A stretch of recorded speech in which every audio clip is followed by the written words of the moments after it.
और अभी एक चुड़ैल का इंटरव्यू आया था, देखा आपने? बड़ी चल रही है इस वक्त, मेहरबानियां हैं चौकीदार की। उसका नाम है कंगना रनावत।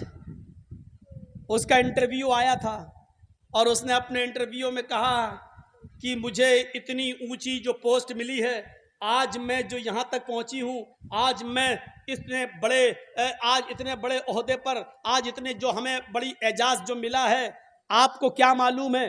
कपिल शर्मा शो में आके उसने कहा था कि आपको क्या मालूम है, मुझे इस रास्ते तक और इस कामयाबी तक, इस तरक्की तक आते हुए कितने लोगों के बिस्तरों को गर्म करना पड़ा, ये आप क्या जाने। ये दी है आपने एक औरत को इज्जत, ये दी है एक औरत को मकाम। और इस्लाम ने एक औरत को क्या इज्जत दी है वो आप जानते हैं?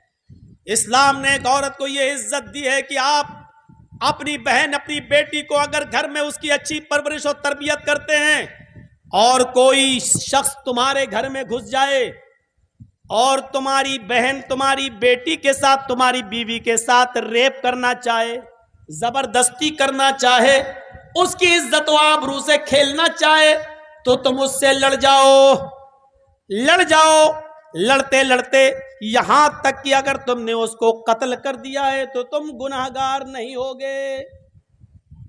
यानी अपनी बहन, अपनी बेटी और अपनी बीवी की इज्जत व आबरू को बचाते हुए अगर आपने उसको मार भी दिया और कत्ल भी कर दिया तो आपको सजा नहीं मिलेगी। इज्जत व आबरू को इस हद तक बचाया है इस्लाम ने एक औरत को। और यहाँ तो कई लोगों के बिस्तरों को गर्म करने के बाद एक लड़की को तरक्की मिलती है, एक लड़की को एजाज मिलता है, एक लड़की कामयाबी की सीढ़ियों को तय करती है। अब अंदाजा ये आपने दिया है। कुरान करीम ने इसीलिए औरतों को हुक्म दिया, वक़रना फी बुयूतिकुन्ना, अपने घरों को लाजिम पकड़ लो और बिला ज़रूरत तुम घर से बाहर न निकलो। कुरान करीम ने कहा कि अपने घरों को पकड़ लो, लाजिम पकड़ लो, घरों से बाहर ना निकलो बिला जरूरत। इसका यह मतलब नहीं है कि अगर तुम्हारी तबीयत खराब हो जाए तब भी तुम नहीं जा सकती हो, नहीं। अगर तुम्हारी तबीयत खराब है तो डॉक्टर को दिखाने जा सकती हो, हॉस्पिटल तुम जा सकती हो, इजाजत है तुम्हें। शादी में शिरकत कर सकती हो, जायज है तुम्हें। अगर तुम किसी स्कूल में पढ़ाती हो, जायज है तुम्हें। शरीयत ने सिर्फ इस बात से रोका है कि बेपर्दगी का मुजाहरा ना हो। तुम हिजाब के साथ, चेहरा छिपाकर, तुम पर्दे के साथ स्कूल में भी जा सकती हो, मदरसों में भी जा सकती हो, पढ़ने भी जा सकती हो और डॉक्टर को दिखाने भी जा सकती हो, अपनी नानी और अपनी खाला और अपनी चाची के घर भी जा सकती हो। लेकिन शर्त यह है कि बेपर्दगी का मुजाहरा नहीं होना चाहिए। यह है इस्लाम। हजरत फातिमा तो यहां तक कहती थी कि अली, जब मेरा इंतकाल हो जाए तो मुझे दिन के उजाले में दफनाने मत ले जाना, मुझे ईशा की नमाज के बाद रात की तारीकी में दफनाने के लिए कब्रिस्तान ले जाना। तब हजरत अली ने कहा ऐसा क्यों? तो फरमाती हैं कि मैं नहीं चाहती कि मेरे मुर्दा जिस्म के ऊपर पड़े हुए कफन पर भी किसी गैर मर्द की नजर पड़े। मेरे मुर्दा जिस्म पर पड़े हुए कफन पर भी किसी गैर मर्द की नजर पड़े। चेहरा तो दूर, हाथ तो दूर, हथेलियां तो दूर, मेरे जिस्म पर पड़े हुए कफन पर भी किसी गैर मर्द की नजर पड़े। ये पर्दा था। वो भी कह रही है कि मेरे इंतकाल के बाद भी, जबकि मुर्दा लड़की से निकाह जायज नहीं है, मुर्दा से निकाह हलाल नहीं है, जायज नहीं, फिर भी कह रही है कि मेरे इंतकाल के बाद मेरे जिस्म पर पड़े हुए कफन पर भी किसी गैर मर्द की नजर पड़े, मैं इसको भी गवारा नहीं करती हूं। हजरत फातिमा से सीखें आज हमारी बच्चियां, आज हमारी कौम की बेटियां। हमारे भाइयों को समझना चाहिए, हमारे माँ बाप को भी समझना चाहिए कि अपनी बेटियों को वो कौन सी पढ़ाई पढ़ा रहे हैं। आइए हम देखते हैं। फिर बात यहां से निकली थी कि दौलत कमाना कोई बुरी चीज नहीं है, जायज तरीके से कमाओ और जायज तरीके पर खर्च करो, कमाइए और सदका खैरात भी कीजिए। सुना है आपका कि जो ये संस्था, एक तंजीम, एक सोसाइटी जो आपकी चल रही ITS के नाम से, ये गरीब और यतीम बच्चियों की शादी का जो इंतज़ाम करती है, मैंने कहा था ना कि सुना है इस इलाके में बहुत पैसा है, लेकिन पैसे के हिसाब से दिल भी है या नहीं, इसको जानने के लिए मुझे 2-4 दिन रहना पड़ेगा, क्योंकि फौरन किसी चीज़ का अंदाज़ा नहीं लगता। लेकिन 2-4 दिन मेरी इतनी किस्मत कहाँ है कि मैं आपको दे सकूं। आज यहाँ तो कल वहाँ, परसों वहाँ। वो तो कोरोना का मामला अगर नहीं आया होता तो अभी भी मैं इंडिया में नहीं, इंडिया के बाहर किसी दूसरी कंट्री में होता। लेकिन कोरोना के बाद तब से जाना नहीं हो पा रहा है, और अब खुला है, लोग बुला रहे हैं, तो डर की वजह से हम खुद नहीं जा रहे हैं कि नहीं पता नहीं उधर फिर लग गया तो फिर गया। सुनते हैं कि फिर दिल्ली में कोरोना फैलने लगा। और इन दो जो बैठे हुए हैं, 2 लोग, 2 ही हैं मेन, ये 2 ही मेन है बस। इनका कोई भरोसा नहीं है कि ये कब फिर लागू कर दें कोई चीज़, क्योंकि ये सर्जिकल स्ट्राइक करते हैं अचानक। नोटबंदी अचानक, फला चीज़ अचानक, ये अचानक फिर कब कर दें, कहीं विदेश में लटक ना जाएं, कहीं कि इंडिया में आने के बंद ही कर दें। तो कभी कभी ये डर भी लगता है, क्योंकि इन दोनों की खोपड़ी पूरी दुनिया की खोपड़ी से अलग है, तो इसलिए थोड़ा सा डर भी महसूस होता है। तो मेरे भाइयों, वो ये देखना पड़ेगा। लेकिन चलिए, हमको तो बताना है, बता देता हूँ। कुरान करीम की एक आयत पढ़ता हूँ, ज़रा सुन लीजिएगा, बड़ी प्यारी आयत है। वसारिउ इला मग़फ़िरतिम मिन रब्बिकुम व जन्नतिन अर्ज़ुहा समावाति वल अर्ज़ उइद्दत लिल मुत्तक़ीन। तर्जमे पर गौर कीजिए, मीनिंग, सारिउ इला मग़फ़िरतिम मिन रब्बिकुम, अपने रब की मग़फ़िरत, अपने रब की बख्शिश की तरफ जल्दी करो, दौड़ो। व जन्नतिन, और उस जन्नत को पाने के लिए भी दौड़ो। अर्ज़ुहा समावाति वल अर्ज़, जिसकी लंबाई और चौड़ाई जमीन और आसमान के बराबर है। गौर कर रहे ना? सुनिए, मैं बहुत आसान हिंदी में बोल रहा हूं, अब जिसको जाना हो वो जाए, जिसको बैठना हो तो थोड़ा सा और सुन ले, बड़ी अच्छी बात बता रहे जा रहा हूं। वसारिउ इला मग़फ़िरतिम मिन रब्बिकुम व जन्नतिन अर्ज़ुहा समावाति वल अर्ज़, अपने रब की मग़फ़िरत की तरफ दौड़ो और उस जन्नत की तरफ दौड़ो जिसकी लंबाई और चौड़ाई जमीन और आसमान के बराबर है। उइद्दत लिल मुत्तकीन, जो अल्लाह से डरने वालों के लिए तैयार की गई है। अल्लाह ने नेक अमाल की तरफ दौड़ने का हुक्म दिया है। दौड़ो, जल्दी करो। रमजान का महीना गुजर गया। रमजान के बाद हमसे छोटे छोटे बच्चे पूछ रहे हैं, मौलाना साहब, रमजान के महीने में जो नमाज पढ़ने आते थे और हम जो अगली सफ में खड़े हो जाते थे तो वो हमें कान पकड़कर भगा देते थे और पीछे कर देते थे। चलो तुम शोर करते हो, चलो पीछे। जो लोग रमजान के महीने में हमें आगे सफों से हटाकर पीछे कर दिया करते थे, वो कहां चले गए?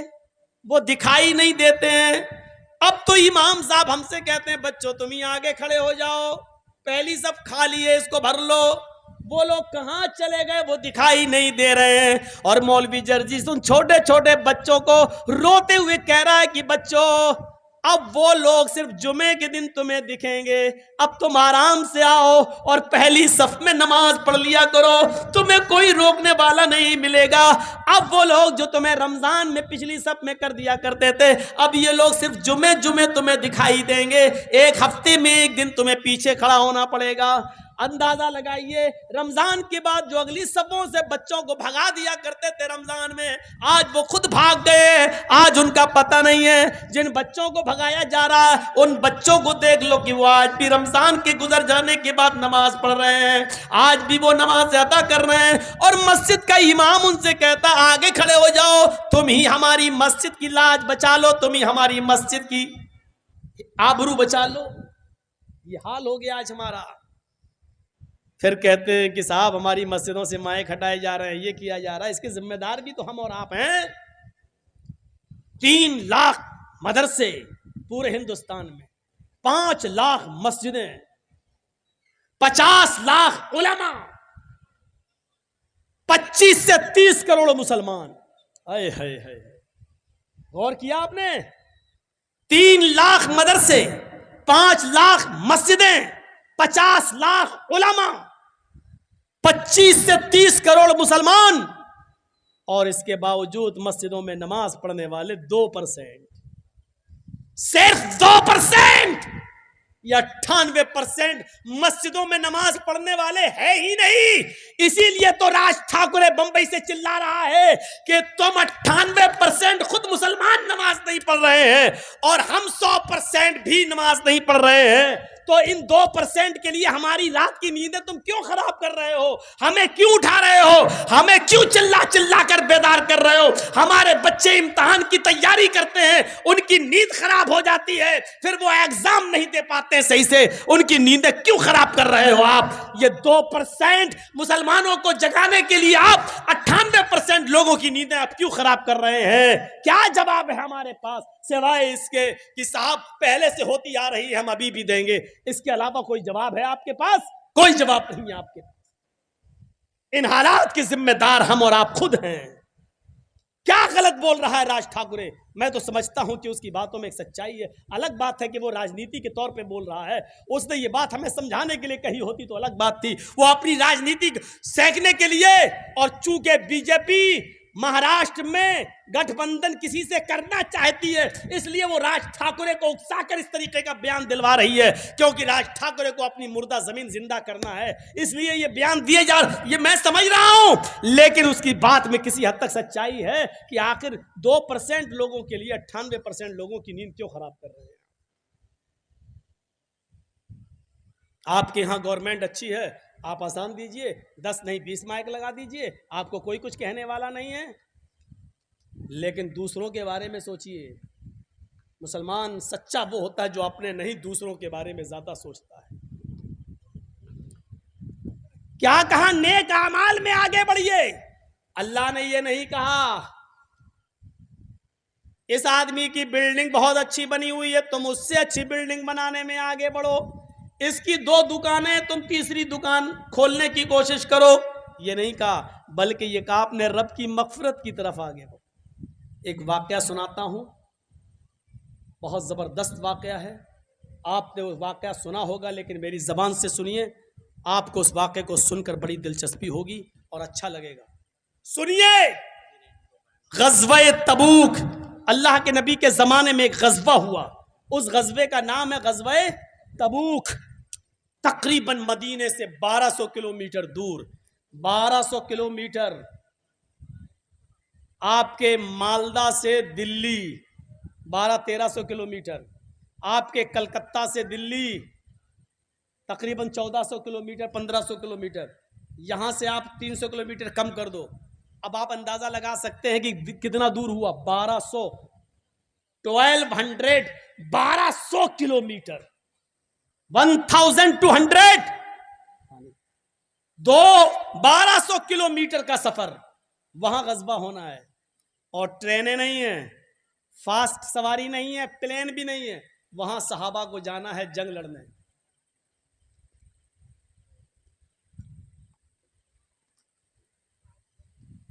और सहाबा किराम का गुजर बसर किस पे होता है? खजूर के खेतियों पर। स्पीड मेरी कम हो गई ताकि समझाऊं। खजूर की खेतियों पर, खजूर की खेती, खजूर पका हुआ है, बस कल परसों हमारा कटने वाला और बाजार में बिकने वाला है। यही खजूर की फसल जो आज तैयार हुई है, इसी पर हमारे पूरे साल की मईशत का दारोमदार है। पूरे साल इसी से हमें अपने घर का खर्चा निकालना है, और इसी वक्त हुक्म होता है कि जंग के लिए निकलो। सोचो, अपने खजूर खड़े रहने दो, बागात लगे रहने दो, लेकिन तुम्हें जंग के लिए निकलना। अरे हम क्या जाने ईमान क्या चीज है।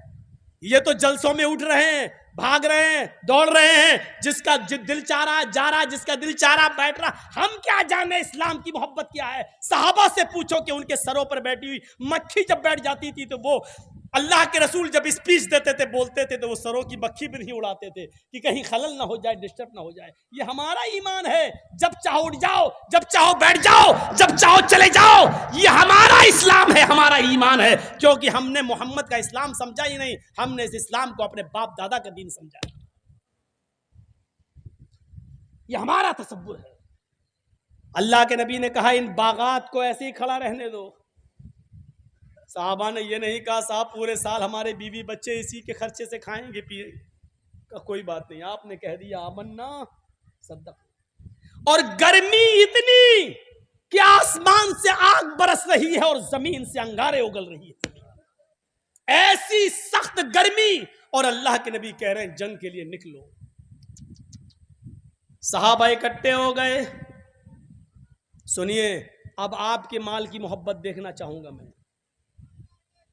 आपसे अभी मांगूंगा नहीं मैं, लेकिन देखूंगा कि आपने इस तकरीर के बाद आपके अंदर ईमान क्या पैदा हुआ है और जज्बा क्या पैदा हुआ है। ITS वालों, मैं तुम्हें फ़ोन करके पूछूंगा कि बताओ मेरी तकरीर के बाद गरीब और यतीम लड़कियों की शादी जो आप कराते हो उसमें कुछ मामले में इजाफा हुआ या नहीं हुआ। यह मैं बाद में तुमसे फ़ोन करके पूछूंगा। या सिर्फ शौक है आपको जलसा कराने का? तो सुन लो, अगर शौक था तो उसमें आप कामयाब हो गए। जरजीत साहब को बुलाने की तमन्ना थी तो उसमें आप कामयाब हो गए। अब शौक के सिवा ये देखना है कि जरजीत साहब ने जो बोला है, जो कुरान और हदीस सुनाई है, उस पर आप कितना खरे उतरते हैं। अब इस इम्तहान का वक्त है आपका। एक इम्तहान में आप कामयाब हैं, दूसरे इम्तहान को में आप देखते हैं क्या है। अल्लाह के नबी ने कहा तुम सब तैयार हो जंग में जाने के लिए? कहा तुम्हारी फसल पक कर तैयार है? फरमाया हाँ। बहुत दूर जाना है? कि हम तैयार हैं। फरमाया इतना दूर सफर करना है, उसके लिए कुछ खर्चा चाहिए। सफर के लिए ऊंट चाहिए, घोड़े चाहिए, कुछ माल और दौलत भी चाहिए। लिहाजा जिसके पास जो हो और जितनी इस्तिताअत हो, अपने माल में से वो उतना लाए, जितना उसकी इस्तिताअत हो वो दे दे, जितनी ताकत हो देने की उतनी दे दे। जाओ अपने अपने घरों से चंदा लेकर आओ। यहां देखिए, हजरत उमर फारूक मुस्कुरा दिए। उमर फारूक के चेहरे पे खुशी आ गई। हजरत उमर फारूक ने दिल में सोचा आज बड़ा अच्छा मौका है, आज मैं अपने घर से इतना माल ले आऊंगा, इतना माल ले आऊंगा कि आज अल्लाह के नबी खुश हो जाएंगे। और आज का दिन वो दिन है, आज मैं अबू बकर सिद्दीक से नेकियों में आगे निकल जाऊंगा। नेकियों में आगे निकलने की बात होती थी, माल दौलत में नहीं। क्या कह रहे हैं हजरत उमर फारूक? आज मैं इतना खर्च करूंगा अल्लाह की राह में कि आज का दिन है, शायद मैं अबू बकर सिद्दीक से नेकियों में आगे निकल जाऊं। कुरान ने कहा ना नेकियों में आगे निकलो, नेकियों में बढ़ो, नेकियों में दौड़ो। आज मैं नेकियों में आगे निकलूंगा। हजरत उमर घर गए, पूछा अपनी बीवी से घर में क्या क्या माल है। माल रख दिया, 2 ऊंट हैं, 4 बकरी हैं, ये है वो है। फरमाया 2 ऊंट है, 1 ऊंट सदका, 4 बकरी है, 2 ऊंट सदका। यानी अपने घर के माल दौलत में 2 हिस्से किए, एक हिस्सा अल्लाह के रसूल को दे दिया और एक हिस्सा घर में छोड़ा। यानी आधा घर में छोड़ दिया और आधा ले आए अल्लाह के नबी के पास रख दिया। हजरत अबू बकर सिद्दीक घर में गए और कहा बीवी घर में क्या है? कहा ये है। सब उठा लाए, अबू बकर सिद्दीक सब उठा लाए। लेकिन अबू बकर का सारा माल भी उमर फारूक के आधे माल से बहुत कम था। अबू बकर सारा ले आए, रख दिया। अल्लाह के नबी ने पूछा उमर क्या लाए हो? कहा आधा माल, आधा घर में छोड़ दिया। अल्लाह के नबी मुस्कुराए, कहा अल्लाह तुम्हारे माल में बरकत दे, जो घर में छोड़ा है अल्लाह तुम्हारे माल में बरकत दे। पूछा अबू बकर अच्छा ये लाए हो? हाँ। तो घर में क्या छोड़ा है? अबू बकर उमर से पूछा ये लाए घर में क्या छोड़ा?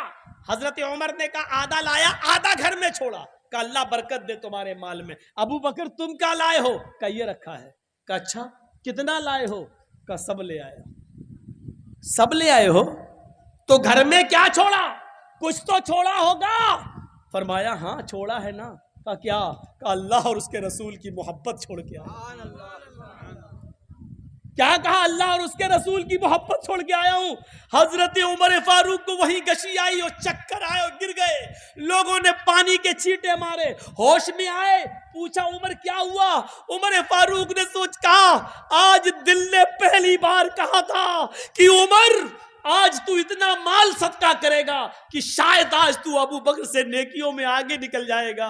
लेकिन आज मैं यकीन के साथ कह सकता हूं कि आए अबू बकर, मैं उमर पूरी जिंदगी कुछ भी करता रहूं, लेकिन उमर अबू बकर की नेकियों से कभी आगे नहीं निकल सकता। आए अबू बकर, मैं तुमसे नेकियों में कभी आगे नहीं निकल सकता। तुम अपने घर का सारा ले आए हो, मेरा आधा है फिर भी तुम्हारे माल से ज्यादा, लेकिन आधा तो मैंने घर में छोड़ा, आपने तो कुछ नहीं छोड़ा है। आपका सारा माल ये बतला रहा है कि अबू बकर, मैं नेकियों में तुमसे कभी आगे नहीं निकल सकता। वहां मुकाबला होता था, लेकिन दौलत में एक दूसरे से आगे बढ़ने का नहीं। वहां मुकाबला ये होता था कि तुमने तहज्जुद की नमाज आधी रात पढ़ी, हम पूरी रात पढ़ेंगे। तुमने कुरान इतना पढ़ा, हम तुमसे ज़्यादा पढ़ेंगे। तुमने इतनी इबादत की, हम तुमसे ज़्यादा इबादत। हम जन्नत में तुमसे अच्छा महल लेना चाहते हैं। वहाँ मुकाबला इस चीज़ का हुआ करता था। आज हमारे यहाँ मुकाबला ये है कि बेशर्मों को शर्म नहीं आती है कि आज इफ्तार भी कराते हैं लोगों का तो उसका वीडियो बनाते हैं और व्हाट्सएप पे डालते हैं कि देखो आज हमने 100 लोगों को रोज़ा इफ्तार कराया।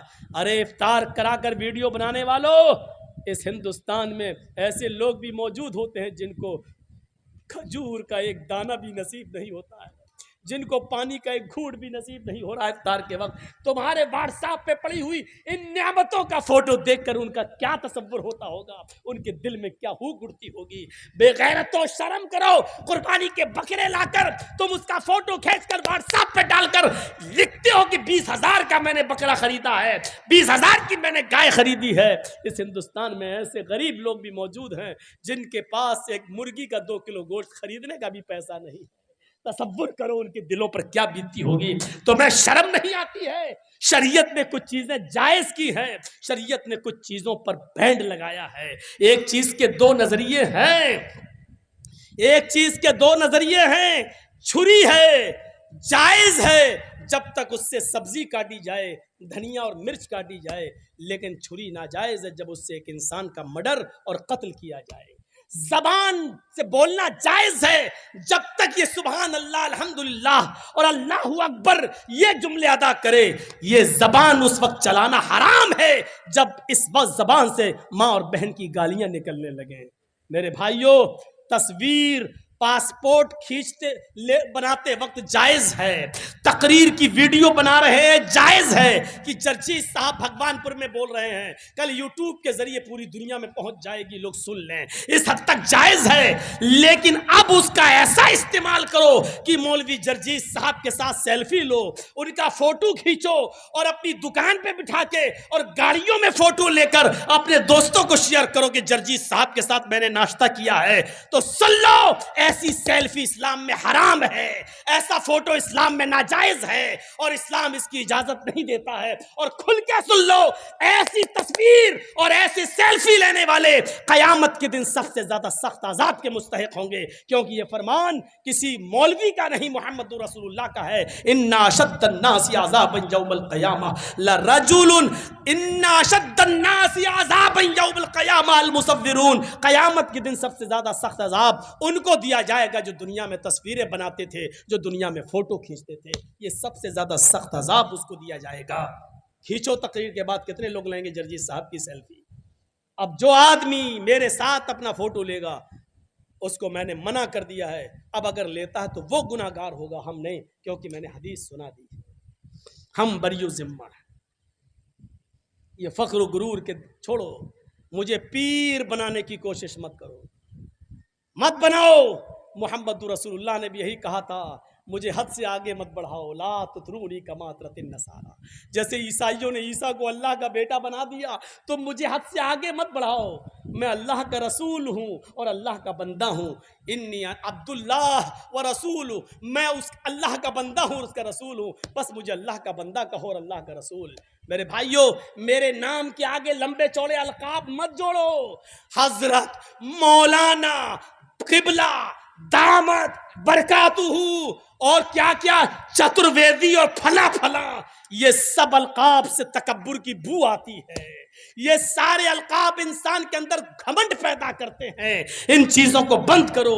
ज्यादा से ज्यादा आप कह दीजिए मौलाना जर्जीस, ज्यादा से ज्यादा कह दीजिए अंसारी। इसके आगे दामद बरकातुहू किबला और वो क्या क्या आपने लगाया है। बहुत से लोग तो जाने क्या क्या लगा देते हैं, किबला और दामद और पता नहीं कायदे मिल्लत और इतना बढ़ा चढ़ा के लग देते, नाम लेते हैं कि लगता है ये मौलाना का नाम नहीं पूरे खानदान का नाम लिया जा रहा है जलसे के अंदर। तो मेरे भाइयों, पीर बनाने की कोशिश मत करो। सादगी इंसान को उरूज पर पहुंचाती है, वरना दुनिया में तबसरे तो तवाइफों के भी हो रहे हैं और नाम और चर्चे तो उनके भी हो रहे हैं जो ये कह रही हैं कि हमें इस मकाम पर पहुंचते हुए कितने लोगों के बिस्तरों को गर्म करना पड़ा। चर्चे तो उनको और इज्जत तो उनकी भी हो रही है। तो मेरे भाइयों,